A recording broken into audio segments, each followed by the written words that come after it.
All right, all right. Peace and shalom, family. Peace and shalom. What's going on? It's your brother DivineProspect of Kingdom Harbinger Ministries.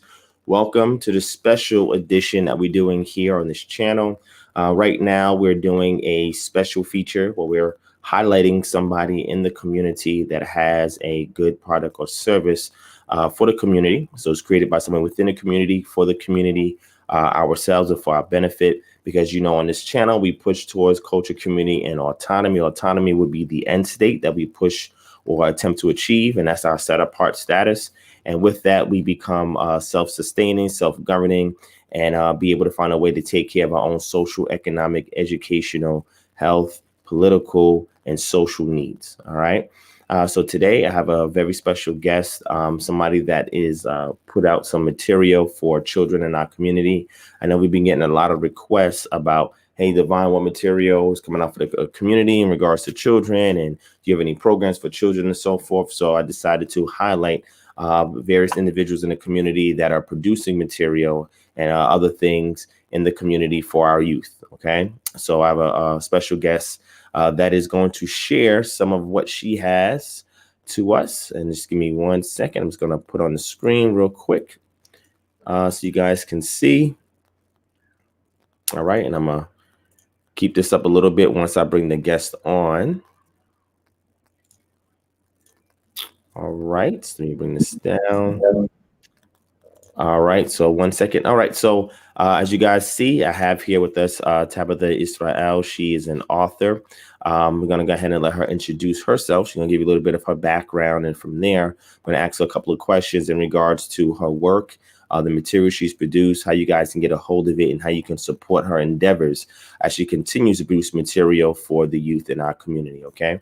So thank you so much for joining us, Tabitha. Please, I'm going to go ahead and unmute you right now. And just give the community a little bit of background information about you, who you are, where you're from, how you started this journey, etc. All right. So the floor is yours. Shalom. Can you hear me? Yes. Yeah. Okay, good. All right, great. Okay. So my name is Tabitha Israel. I am a mother. I am an author. I am formerly a trained, educated newspaper reporter. I used to be an education newspaper reporter. I worked government, police, beat, all of that good stuff right out of graduate school. I went to Syracuse University. I got a master's degree in journalism there. I also have a master's in education from Mercer University. And I have a degree in African American Studies from Georgia State University. So I have a lot of experience writing, thinking, generating ideas about us as a people. With regards to my journey to knowing and understanding that I am the Hebrew, that my spirit, my being, who I am at its essence an Israelite. It started in 2017. I kind of needed to get some answers from the Most High. I hadn't received those answers like many of us, and I needed to go on a bit of a journey. And so I had always wanted to go to Africa, and all of us think that Africa is going to be the end all be all, as being a journalist, an educator, a mother, being someone who's always seeking answers. I asked the Most High, I said, Most High, if you uh, if you give me some understanding of our identity, because that's always been my biggest question at the core of things. What is our identity outside of being Black, outside of being African American, Negro, colored? Unfortunately, nigger. Outside of those names, who are we? Because I know that the only one that could actually give me that answer, like a show enough answer, is the Most High. So I made a vow to him and I said, Creator, if you will, and this was a sincere vow, if you get me and my daughters I was actually leaving the country. I was moving. Just a couple years before that, you had Trayvon Martin be murdered. You had you had Michael Brown. There was so much going on in this country. I just felt so much discontent. And I needed to get some answers as far as what was really behind all of this. And so we went to Africa. We went to Ghana.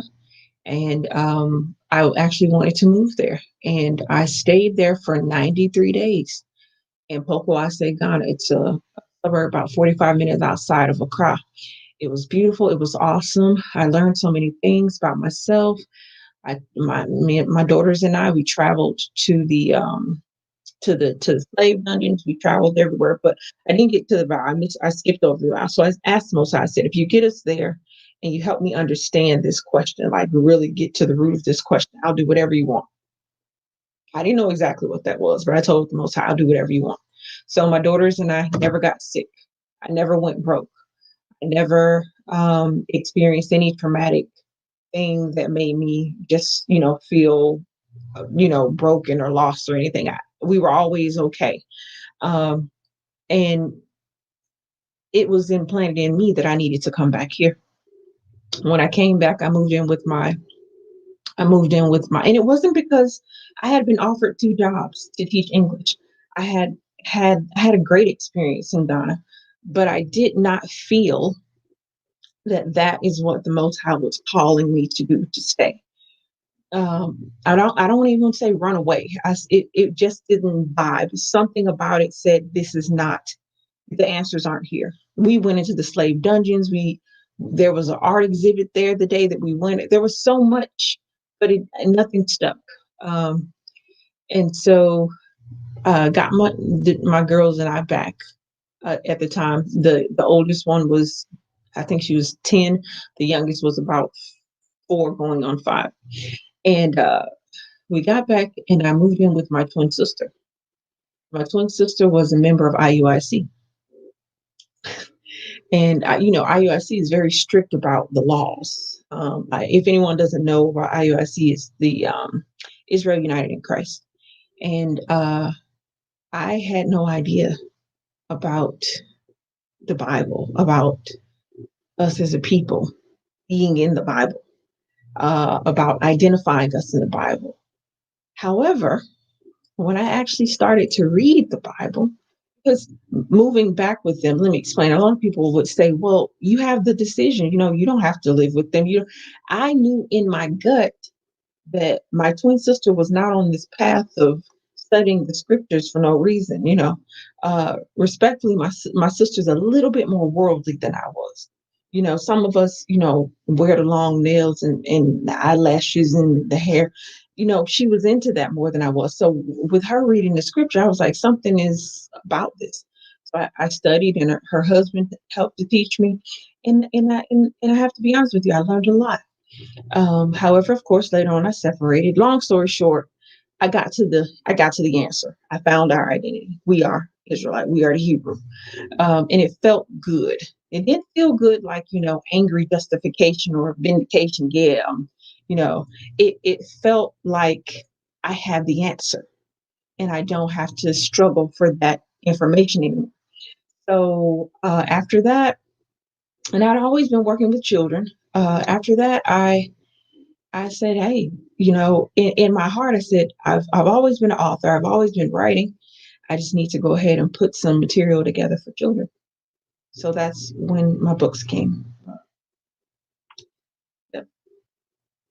All right. Awesome. Awesome. Thank you so much for that introduction. I think that's wonderful.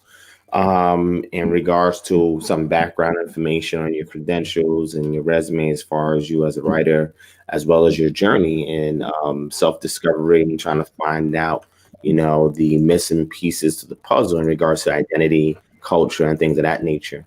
And we're grateful that the Most High did wake you up into what we call this truth, so that you could be a contributor, right, to His people, to the edification of our youth, which is crucially necessary in order for us to succeed and advance as a people, right? We have to educate the youth and be able to give them the tools that we didn't have growing up, so they have an advantage as they proceed forward in the years and carry the baton forward, for our community. So with that being said, we see here that you do have a few books that's available right now. So what I would like to ask you would be around the books, and then we can probably, get a couple other questions around that. You have something here called The Power of Intentional Parenting. Can you please explain that portion to us? Okay, so my goal in life, before being a writer, before being an author, before being an educator, all these things to other people is to be a good mother.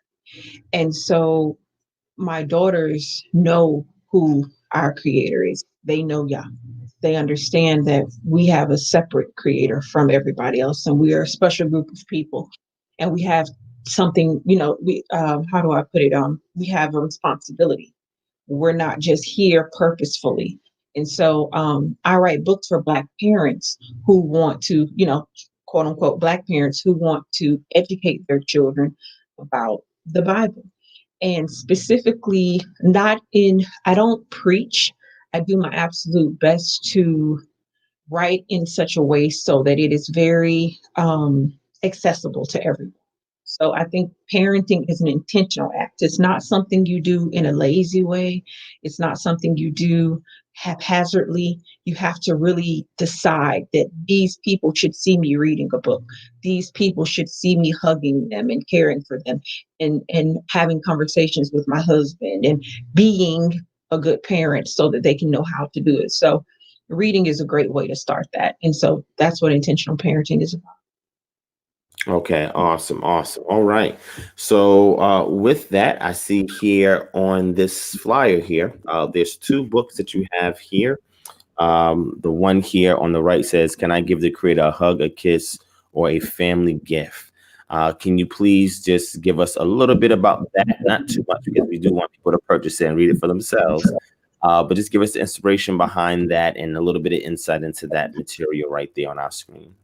Okay, sure. So this book, Can I Give the Creator? Okay, so this book, Can I Give the Creator a Hug, a Kiss, or Fancy Gift, is my latest book. My goal is to have a catalog of books for Hebrew children, books for Black children who are actually learning the truth of the Bible, not what Christianity says respectfully, but the actual truth of it. And so this book teaches the commandments. And so the young lady asked, "Can I give the creator a hug?" You can't. Can I give him a kiss? Can I give him a fancy gift? Can I give him the things that I give my grandmother, my grandfather, my brother? You can't treat the creator the same way you treat, your family members, but you can, and it says it from cover to cover in the Bible, you can keep his laws. And those are very sacred laws, and they're great laws, and children should have them embedded in their heads so that when you think about stealing, you pull that hand back. When you think about, later on in life, having a husband, having a wife, that you're fully there, you're fully committed, those sorts of things. And I address the 10 commandments in this book. So it's a good story. All right, awesome, awesome. All right. So the other book that's here on the left says, "What name does the creator of all things call me?" All right, can you give us a little summary of that and the inspiration behind that material as well? Okay, so the main character in this book, his name is Jacob, of course. And Jacob discovers that he is an Israelite. However, it's not, just the kind of my parents are drumming this into my head. Jacob has a question. What does the creator call us? And so I'm just going to give him a little bit. When you open the first page of the book, I don't know if you can see that, but this is the first picture. And as you can see, this is Jacob, and surrounding Jacob's head are all of these different names that people have identified us with. And it's such a shame that that our history is so boggled and confused. And it's actually it's disrespectful. And so we have to get the respect back. And by doing that, we address these things. So no, we're not niggers. We're not African American. We're not colored. We're Hebrew. We're Israelite people. We have a good culture. We have a good language. We have land that will be returned to us. We have to have, good belief and understanding of the Most High. So anyway, of his plan for us. So Jacob goes to everybody. He goes to his teacher. He goes to his next door neighbor. He goes to his mother. He goes to his cousin Kenny, and he asks everybody, "What does the creator call us?" And everybody gives him a different name. Cousin Kenny says we're niggas. Mom says we're Black. Grandma and granddaddy say we colored. And the child is still confused until he asks the Most High. And when he asks the Most High gives him the answer out of the scripture and out of the Torah. And that's when Jacob realizes all that matters is what the Creator calls me. Hey, thanks, Denise. Awesome. Okay. So so you guys got a few purchases already. We didn't even get finished with the interview yet, but the people on this platform, if you were not aware of it, we are very staunch on supporting our own. And I know that the sisters that purchased it has been asking about material that they can purchase for their children, their nieces, their nephews, their grandchildren, etc. So I want to make sure that not only did I recommend the material, but also got the author behind the material here to actually explain it to you guys, him or herself. Right. So the second thing I want to ask is, so the artwork. Can you show us the book again? The artwork is very well put together. Who did the artwork on that? Okay, so the beauty of being a self-published author is that nobody can cram, images in your face. You decide all that good stuff. So the funny thing is, and this is the beauty of being independent. This book actually has three different illustrators, right? And you're like, well, why, Tabitha? Why you got three different illustrators? Because unfortunately, the first illustrator was a Ghanaian guy, and excuse me, Nigerian, and he did a really good job on the first 3 pages, but he started to slack off. He started to send my pages late. I paid him, so I said, okay, we're gonna try somebody else. So I got a friend. She referred me to this girl in Chicago, black girl, really good work, but she started to slack off. And then I met this young woman online using Fiverr in Russia. And you guys, a Russian finished the book, and she did an excellent job. Look at some of the pictures, like this picture, like she illustrated Deuteronomy 28. So you have to consider that this woman illustrated this for me. Like, look closely. I'm sorry. She illustrated, look at that, like murder, idolatry, stealing. This is why the Most High, these are the reasons why we're behind in so many ways. Here's another page. Deuteronomy 28:68. Look at that. Look how beautiful that is. Excuse me, Deuteronomy 28:16. And I actually have the scriptures from I think it's best. I use the English Standard Version, but you know, I take because they're children's book. I take a lot of pride in the artwork. So the second book, Can I Give the Creator a Hug, a Kiss, or Fancy Gift? This young lady is out of Indonesia. And I know, I want to work with Black illustrators, don't get me wrong, but sometimes, unfortunately, our people have the idea that, they just, they kind of overcharge. So this young lady was very affordable in Indonesia, and she did every single page. Beautiful brown family, and she did a great job, and it was, and everything was as I asked her to do it. So I would love to work with our people, but folks gotta, it's got to be profitable for both of us.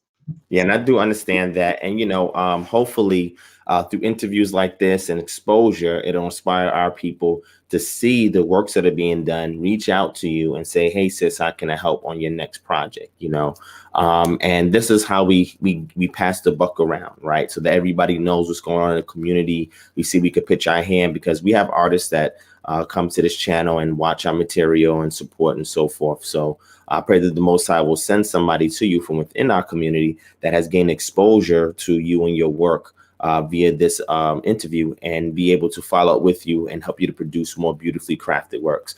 So another question I have for you is, what is the relevance of self-image, right? Because there in those books you see, they reflect the potential reader of that material, right? So if a young Black boy or girl was to pick up that book and read, why do you think the images that they see, and not just in your book, but just in general, they may see images and characters on TV and cartoons and stuff that may not look like them, But however, when they're presented with material where the characters look like him, how important do you think that is to a child that is reading that material psychologically? It's everything. It's like that. I think it was in Alabama. They did a study. They put a brown doll and a white doll, and the children had to decide which one was nice and which one wasn't nice, or which one was happy or which one was sad, or which one was good or which one was bad. And it's that children are that pure in nature that they have to see a smiling father hugging a smiling mom that's brown, so that they can get, hey, these people can connect and be happy for a long time. uh Let me see here. The images are just, we have to know we're way more than black. We're way more than African American. We are like the people. And so it's such a special thing to be who we are, that I can't I can't put anybody else in these books, because these books are for my daughters. It's funny because when we were in Ghana, we would walk around, and everywhere you see plaster, you see who? White Jesus Christ everywhere. And my daughters were like, but mommy, because we always have known the Messiah is very much a brown man. But they would say, but mommy, and I would tell them, baby, although we're in Africa, they may not even see themselves as wonderful as they actually are. And so being an Israelite, being a Hebrew, knowing that I'm in that book, that special book that's lasted all this time, I have to stick to that, and I have to let my children know. And these books, I want to create a catalog. Have you ever heard of the Bernstein Bears? Yes, Okay. definitely. Exactly. The Bernstein Bears, that's my model. So I think for business, you have to have a picture of what you're trying to get to. So the Bernstein Bears, they have a catalog of all these books about morals and responsibility, and taking charge of your life. Not like some of my favorites are the Bernstein Bears lose their manners. Simple things like saying thank you, please, those sorts of things. We have to remind our children that those things are significant, and they have to see themselves doing them. So yeah, that's exactly why. Because pictures matter to kids. Pictures matters. Like psychologists, real quick, whenever you want a child, most therapists ask the child to draw a picture about how they feel, or to color something. And that will give them, the therapist, an idea of what's going on with that kid. Pictures mean so much to children, it's ridiculous. So we have to give them images. Awesome, awesome. And how do you think that would assist with the re-education of other groups, ethnic groups outside of our community, when they see a Black child picking up a book, reading a book with images and material that is pertinent to them and who they are? How does that help with the re-education process for groups outside of our community? Well, I give you an example. Today I was watching an old 60 Minutes, and what's his name? A black actor, well known. He said he doesn't like Black History Month, and I used to be a big proponent of Black History Month, but I kind of understood what he meant when I listened to him a little bit more, because he says, well, what month do you confine your whole history to? He was asking the reporter, the journalist, and the journalist said, well, I don't confine my history. And he said, well, what are you? And the reporter said, he's Jew. And so here we are. We're the people, but we don't know we're the people. And how can you confine everything we have to just a month? And so we have to let people know that we're way more than you guys have pinned us as. And we have to accept that we're way more. Christmas is not enough for us, love. Easter, that Easter story, none of those things are enough for us. Halloween, that's not enough. That's not practical.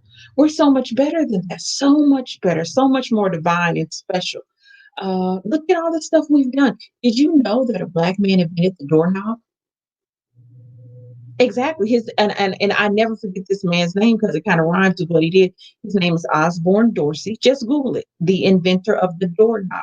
What he did was he combined the pull handle with the essentially he put the two things together and made the modern doorknob. And the funny thing is this happened in like the late 1830s, and this man was enslaved.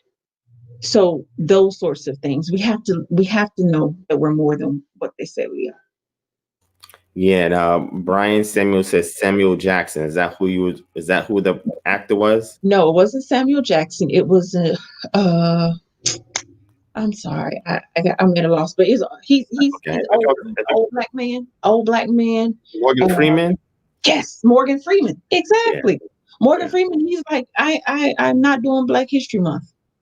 Yeah, yeah. Awesome, awesome. So I think it's critical for the world to understand that when we get to a point where we're able to educate ourselves, educate our community, educate our youth, then that is a game changer, right? Because we live in a world where there's heavy ecumenism, there's heavy inclusion, there's heavy all lives matter, and there's really no focus on our people who have lost our culture, our language for the most part, etc. For us not to be in a restorative state, right, where we have equal amount of equity or equitable shares as every other ethnic group, so we can be at a point where we can actually bring more advancements, right, than the things that we even didn't get credit for a lot of inventions we did in the past. And I think it all starts with the youth and building stories around their character, the way they learn, the way they think, the way they act, because our children learn differently, right, than children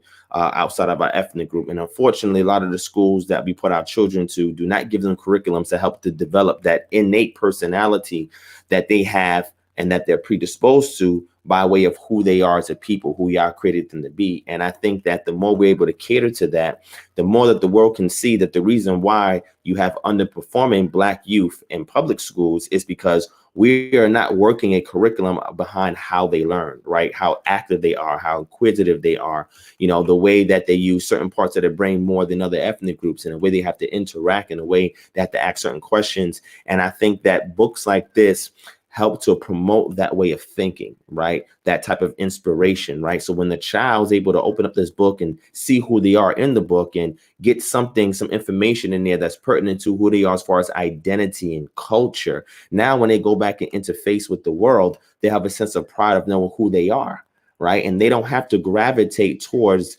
the other things of other ethnic groups, right? Because they can build a foundation that they have about who they are on their own. And once we set them on that foundation, you continue to give the children the tools and they'll build a house on it, right? And they'll fill the house with things. And that'll be something that they can own for themselves and then pass on to their subsequent generations as well. So the next thing I would like to ask you is, what is your idea or your thoughts or your perspective as it pertains to homeschooling, right? Black youth, and giving them more customized, curriculum that's designed around the way that they learn and who they are and so forth. And also, once you answer that objectively, let us know, do you homeschool your children? And, what do you do as far as your children, as far as learning and teaching, etc.? Question. Thank you. So two things. You referred to the idea that our children learn differently. They do. Um, as an author, as a writer, as an English teacher, I've taught college English, or excuse me, let me say technical college English at the technical college level. I write my books in rhyme. If you read my book, you'll see that there's repetition and there's rhyme. A lot like rap. Rap, you'll get a hook, you get repetition, you get rhyme. Uh, it's not cheesy at all. It's very good writing, but it's so that they see, okay, we're back. Okay, this is the point. So the repetition is essential for children. I do that. As far as how our children learn, it's it's all of those elements that the public school system doesn't provide. It's creativity. That's the highest level of thinking, is creativity, to create. And so the way you know a child is learning is, can they actually create what you are teaching them? I'll give you an example. And yes, I do homeschool my children. Of course, let me say this. I have a eighth grader and I have a second grader.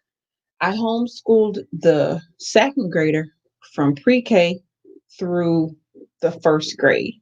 She wanted to go and see what public school is like. I don't mind. Let me tell you why I don't mind. Because I want to give them the opportunity to see what you think you're missing. It was a horrible experience. It was an absolutely horrible experience, primarily because what they do to your children in public school is they track your children.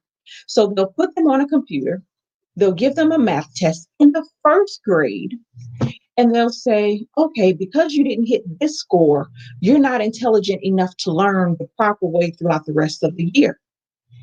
And so they put your kids in groups with children who honestly, uh, you know, may not be interested in learning. So they group your kid, they track your kid. And they did that to my first grader at the number one school in my county. I said, okay, something's not right here. Let me tell you what happened. So we get back around to this year, and I talked to her and said, okay, so you know how last year went? What this year, what do you think you want to do? She said, well, mommy, we hadn't actually, no, actually, we were talking about it and we didn't make a decision. So COVID came around, and with COVID, everybody in my county is learning virtually. So I thought this would be really interesting because I'm an author. I guess I could say I'm a stay-at-home mom, but I do a whole lot here. So when you say you stay at home, it's like I'm always out doing something. So really not at home a lot. But um, long story short, we decided that we would enroll them in public school, but because everyone is virtual learning, I would be essentially the additional teacher. So, and the teacher will provide material and the grades and all that kind of stuff. So, she has a second grade teacher who is absolutely awesome. But let me tell you the problem. This woman is young. She doesn't have any children of her own, so she's enthusiastic. She's excited about what the kids are learning. She's a good teacher. She's focused. She's kind. She's polite. She displays the type of character that you want your children to say, hey. And then people don't realize in order to teach children, you have to reach them first. You can't teach a child and that child feels that you don't appreciate them or you don't like them or any of that. You can't do any. Uh, so this year in the school, and then last year, for some reason, in the first grade, at the number one school in our county, they gave my daughter four teachers, four different teachers, a math teacher, a language arts teacher, a Spanish teacher. I was just like, are y'all serious? This is a first grade. And she's going to all these different classes in the first grade. So this is crazy. This year we have a second grade teacher and everything is virtual, but she still wants to be homeschooled. The beautiful thing is my heart just got student of the month for being a good communicator. So it really does matter. It really does matter who the teacher is if you're going to have them in public school. I would personally advise if you have your children in public school, you're gonna have to be just as close and connected to them as if you had them at home. So the idea that I'm just gonna throw them away in public school, you need to get rid of that if you actually want them to learn and succeed. Um, we have to take back ownership of our children's education, no matter where they are. So that idea that homeschooling is better than public schooling, it is in the sense that you control the education. But if you cannot do that, if you choose to do something different, you still have to be overly involved. Um, so this year is much better, but I think next year we're still going to have her at home because if everybody goes back into the classroom, we're not going to send her back into the school. Uh, as Yeah. far as as far as the eighth grader, uh, she's about to go to high school, and I homeschooled her for 3 years of the 5 years that she was in elementary school. Joan reads. When she got to the sixth grade, they tested her. I let her go to middle school. They tested her because of, socializing and all that kind of stuff. They tested her, and Joan Reed was reading in the sixth grade at an 11th grade level. And she was homeschooled all that time. So, homeschool children, in my honest opinion, as an educator, as a thinker, as a writer, as a mother, as a daughter of the Most High Yah, they do better as far as thinking than public school kids. And then finally, let me say this, the material that they provide the children in public school is essentially built on lies from, everything other than the math. And a lot of times the mathematics is mainly taught by men. And, personally, I think that's a good thing. My daughter's doing well in all the classes with men. Her art teacher, she has a 90. Her math teacher, she has a almost a 90. But the women who are teaching the history, and they're talking about cotton right now. They're talking about plantations. Don't get me wrong, but I'm sorry, she's in the 8th grade, and that's really they're not reaching her. So in certain classes, so you just gotta if they're gonna be a public school, be careful. Oh yeah. Yeah, and I wholeheartedly agree. And I just ask to kind of get your perspective because I also understand that a lot of parents may not be able to have the opportunity to homeschool their children or send them to a private school or anything like that. So it's good to hear additional feedback from parents that are sending their kids to school and at the same time are prepared to do that extra work to make sure that they stay on top of their child. Not just that, teach them core values, right? Because the scripture says, train up the child in the way that they should go, train them up. So if you give them the tools where they understand the core values about who they are and why they're here, and give them a sense of purpose and let them know what the destination is that they're aiming for and the things to look out for. Once you train them, give them the tools and the know-how, once they have the tools, then you can send them anywhere and they'll be able to get the most out of wherever their stay is at, and that's my position and what I believe when it goes to that. Even with my children, I send my children to an Israelite centered private school, I'm saying, out here in Atlanta, because I want them to get that holistic feel for what it's like to have a community supporting their endeavors in regards to schooling, and like I said, I understand a lot of parents may not be able to do that. What we want to do as far as KHM as an organization, and what we are working on in the background, is we're uniting various educators, right, from K to 12, higher learning, etc. And we're creating a virtual homeschooling program that's for us, by us, or by us for us, or for us by us, however you want to say it, where we're creating and curtailing and customizing a virtual homeschooling curriculum for your particular child. And it's going to teach them the things that we value as a community.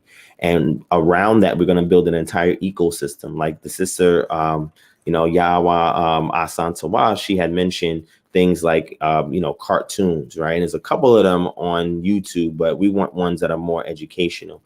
We're working on our children's app, right? The children app that we're working on, which is going to teach the children culture, and along with all the other academic things they need to know as far as science and math and reading, etc. The actual app is going to take place back in biblical times, and what it's going to do is it's going to thrust the reader, the child who's interacting with it, and show them different events in the scriptures, but from the perspective of a child. Right. And the child gets to interact with the environment in which they're seeing it. So imagine a child watching the battle of David and Goliath. Right.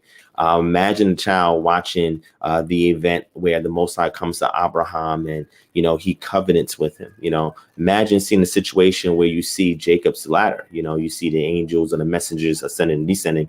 And then you see all of these things in the environment which the child can click on and interact. And while they're clicking on interact, they're learning science, they're learning math, they're learning reading, and then learning culture holistically. And I believe that that's the best way to teach a child academics, is if it's cultural based, right? Because it's catering to the way they learn, how they're predisposed, the things the experiences that child is going to encounter in their environment, right? That they're growing up in, that's unique to us as a people, right? These are things that we have to keep in mind when we build an ecosystem, right? So the ecosystem is support system as well. So maybe there may be other parents that may be in their community, in your community, that may be able to assist, right? On times where you can't, do something to help or may not know the way. The more that we network and more that we know who's in our community, who we can go to, we can build that support system behind the ecosystem. And those things, two things together, can kind of cushion our children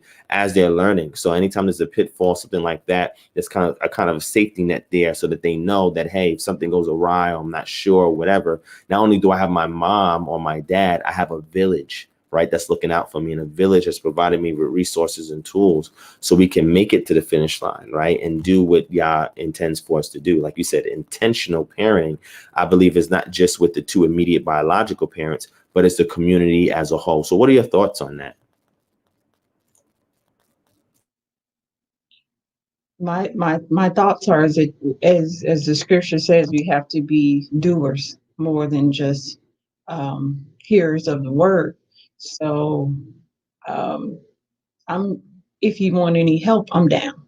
You know what I mean? If you want any more minds to the table, I think that right now, with everything that's going on in this world, this vaccination, this election, so many things that are dividing people and creating conflict, we have to be so near and dear to our children that it is absolutely unequivocally impossible for anyone to separate us in our thinking and in our understanding. I definitely agree with you as far as culture is concerned. Uh, and and you spoke to the idea that uh, that that teaching them requires a village, it requires a group of people, and it does. I think anyone that thinks that they can do it by themselves independently is not thinking in our way, is not thinking in the way that they should be. No, educating the children, children really learn through modeling. What are you doing? And so as my daughters see me, mommy's coming out with another book, mommy's doing this, that encourages them to create their own things. And that's what I want for them at the end of the day. I really want them to be free of a job necessarily, honestly. I want them to be free of restrictions.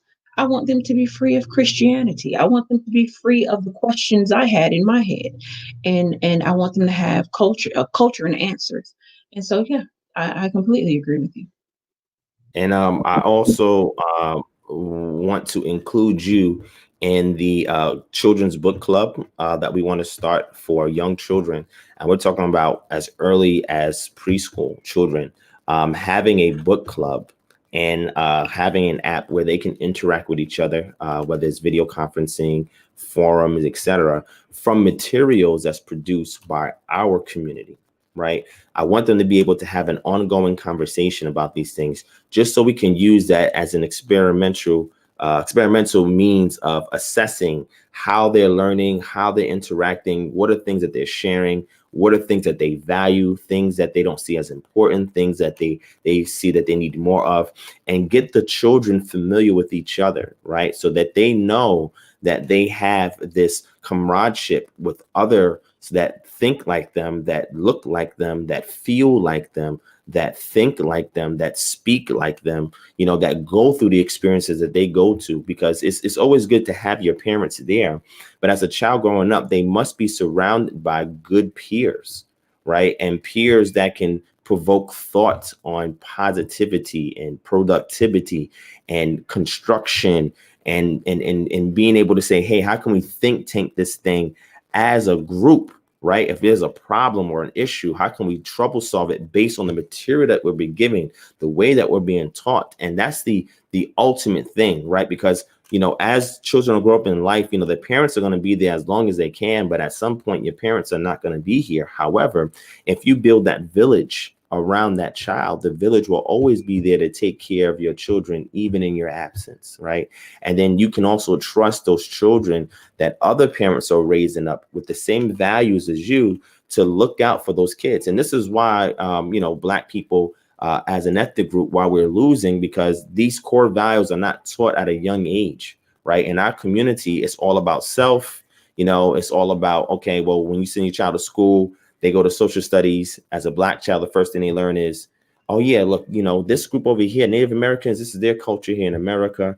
Yeah, and in Europe, that's their culture over there. In China, that's their culture over there. Oh, you came here as a slave. That's how you started. You know what I'm saying? It's like how you start a child as a slave. You know what I'm saying? And you got to think how much psychological damage that does on that child, coupled with the post-traumatic slave disorder that has been passed down epigenetically through the traumatic experience that our foremothers and forefathers have experienced here in the transatlantic slave trade. And on top of that, being disconnected from our culture, which means we've been separated from expressing and entering in voluntarily back into covenant with Yah from our forefathers' misdeeds, right, and misdirection. So not only have you been taken out of an area where you had your own community and severed from that, but now you're also severed from having a voluntary relationship and entering into that covenant with Yah. And therefore, these basic principles that should be innate have now been taken away from you, and the values you're given is from a Western society that is creating this environment so that way you do not succeed unless it profits those who are over you, So we want to kind of remove that element out of the picture and say, okay, how can we solve this equation as an autonomous, self-governing community, people who are set apart, where we can detether ourselves from society that is feeding us a whole bunch of junk and things. And this is why, books are important. This is why academia is important. This is why cartoons and movies that kids can see, book clubs and ways they can socially interact with each other when children have the same values. Because when you look at other ethnic groups, the Jewish community, the Korean community, the East Indian community, if you go to their communities, they grow up with their own. And they have a shared experience. They have shared values and a culture and these things that keep them close knit. So you'll see one start a franchise, right, in some kind of business and be willing to open up the door to other people in their community to come and get a job. When it comes to us, a lot of times we're not like that. Well, this is image that we have of each other. And also, even those of us who have bad experiences with our own, it's because of the way we've been groomed in this society, right? And the things that society has allowed us to deem as acceptable. There's that degree of that level of excellence is not really pushed in our community anymore for the benefit of the village. It's always for self. It's I got to get this for me and my family and do this.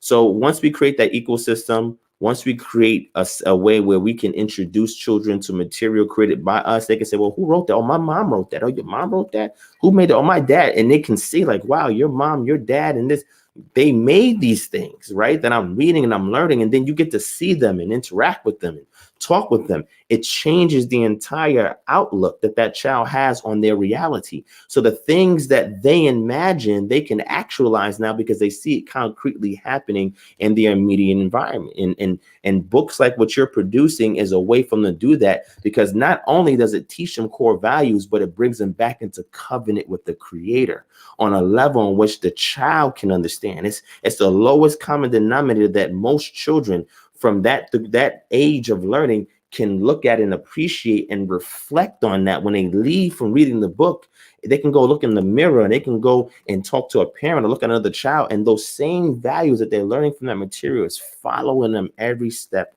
along the way. So I think it's crucial that we start things like book clubs and ways for children to interact based on materials that we create. And I would love for you to be one of the contributors to that, because it's a way for us to galvanize resources from within that teach our children and train them up. So once they leave out, they take all of that with them, and they are huge contributors. And not just that, in a dark world that's falling, they become the light. And that is the Most High's intention for his people. If we carry his name, the light should follow with us, right? And we should not allow anybody outside of our community to put a shade on the light that our children are shining with. Our objective is to remove that shade, and look how bright you are, right? You're only bright not only because of what you can do indelibly, but also because you're connected with a Creator that made a covenant with your ancestors, and now he's enduing you with power so that you can walk in these blessings. And when the nations see you, they know who you are. They say, wow, wow, there's something about that child, and wow, there's something amazing that wherever you go, you bring an essence with you that people are just in awe. And I think it starts with little things like this and building this ecosystem. And this is why autonomy or self-governance of our own social affairs are extremely important so we can succeed. So I don't want to take up too much of your time. What I want to do for you right now, Tabitha, is give you an opportunity to give your final words, and also let the people know how they can reach out to you via email, social media. Also let them know where they can purchase the books from, etc. So I'm gonna give the mic back to you, and you have the next 10 minutes to express as you will. Let me say this. My next book, the title of it is Why Do We Believe in Things That Deceive? And so someone asked me, well, isn't deceive a big word for children? And I said, no, not necessarily. How many letters is in deceive? It was 6. They can handle vocabulary. And I think that's the thing that really boggles me sometimes about what people think children's books can actually do.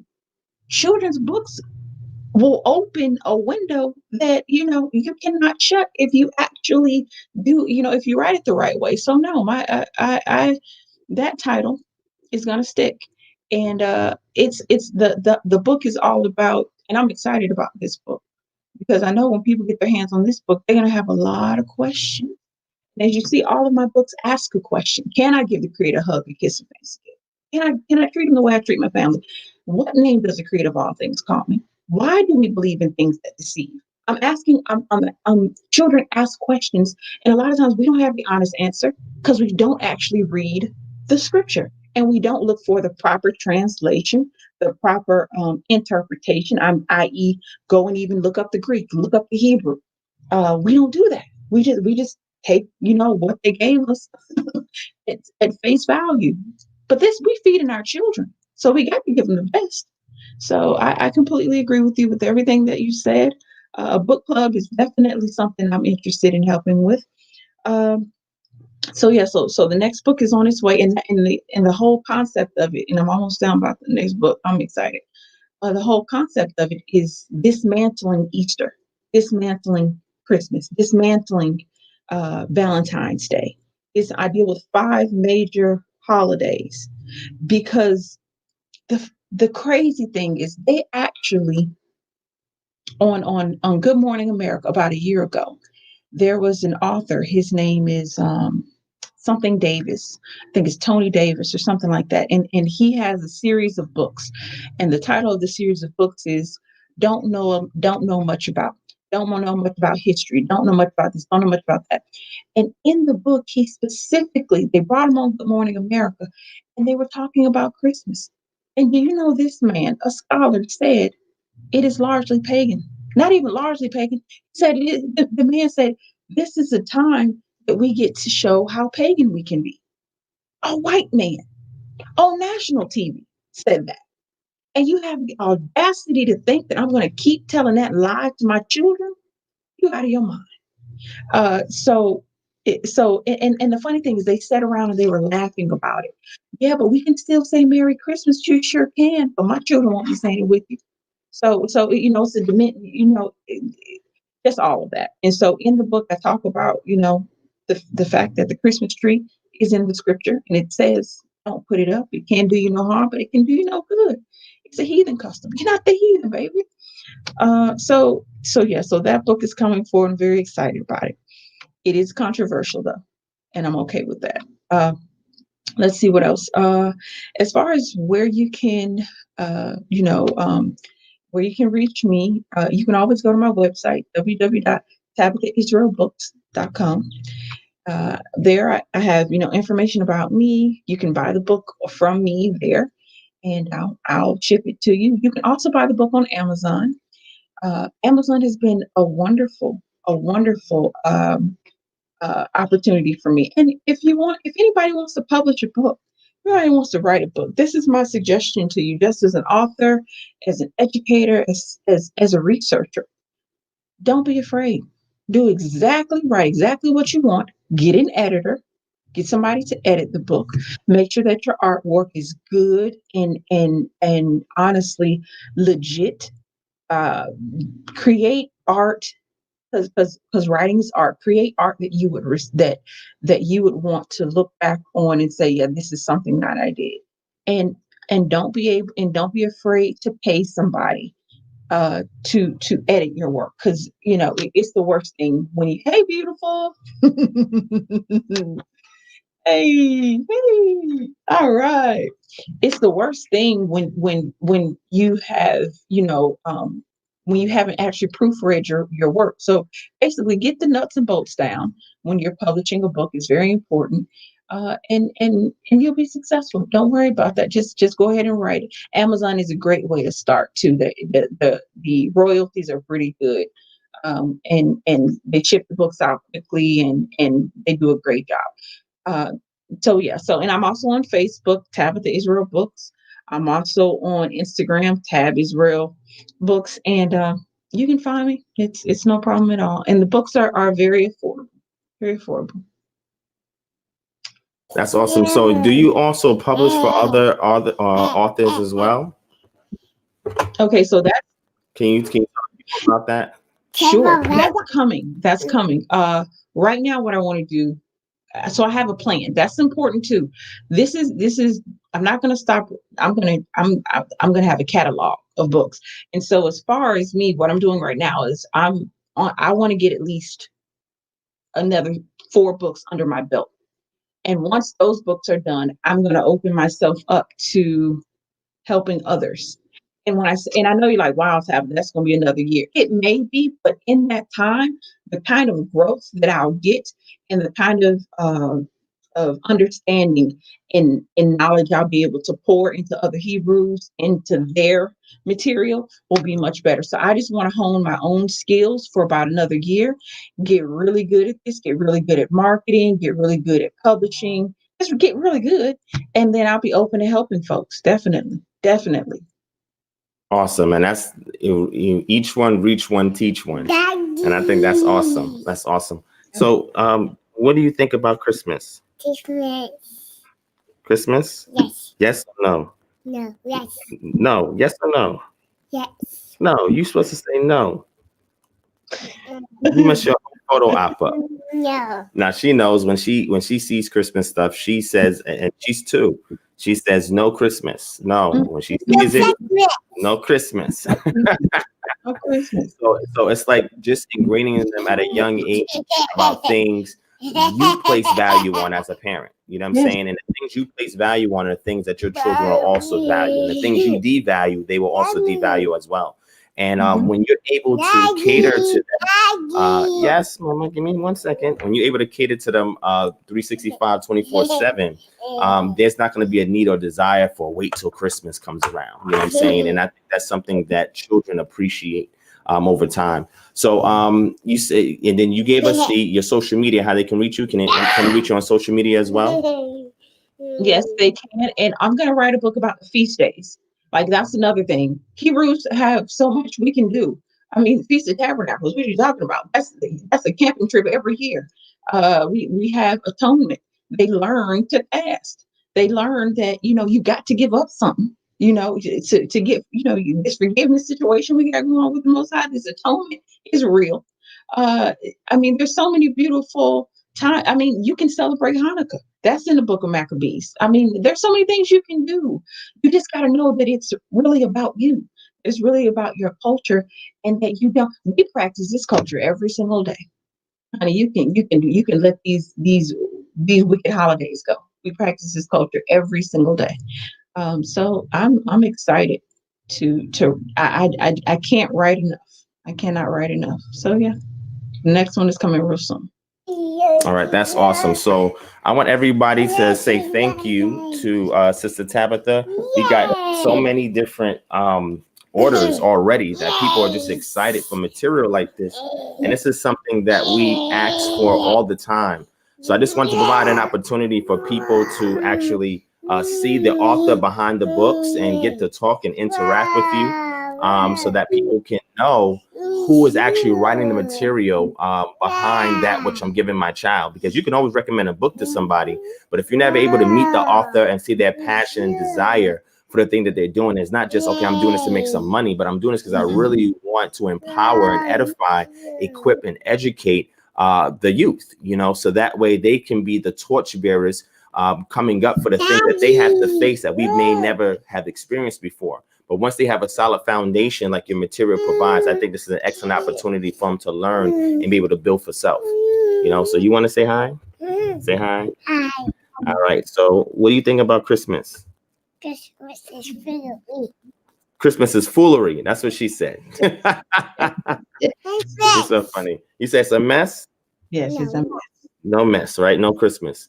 All right. So thank you so much, Tabitha, for your time. I appreciate it, for taking out your busy schedule as a mother, as an author, and everything else you do as a wife, etc., to come on this platform and speak with us. I will definitely be ordering your books, and several of them, not just for my children, but for other children in the community as well. Maybe some parents cannot afford it. So we want to do like a gifting for them as well. So if there's anybody out there that wants this as a gift for your children or somebody and maybe you can't afford it, you can email us anonymously at kingdomharbinger@gmail.com. And we'll be able to purchase a bulk of these books and help you to distribute it to your children, nieces, nephews, grandchildren, and anybody else in your community that needs this book. So please, as soon as we are over, if you have not bought this book, even if you don't have any kids, buy it for a child in your neighborhood, in your community that can also benefit from it. And this is an important opportunity for us to teach our own from our own. All right, there's the books right there on the screen.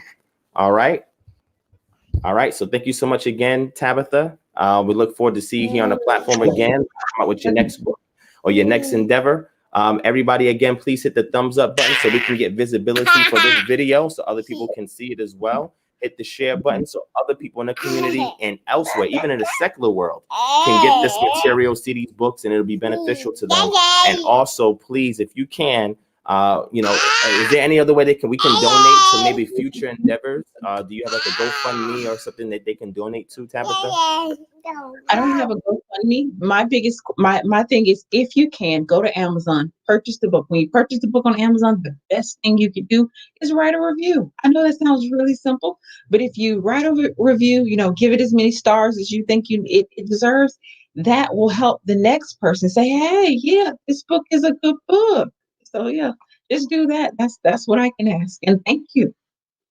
Yes, and the reviews is the gift that keep on giving. All right, because that's how it helps us to continue this work on. All right. So hey, say shalom to the people. Say shalom. Say bye-bye. Say I love you. Bye-bye. Say thank you, Miss Tabitha. Thank you, Miss Tabitha. All right. So we'll see you again, sis. All right. Bye. All right. Thank you, everybody, for watching. Hope you enjoyed the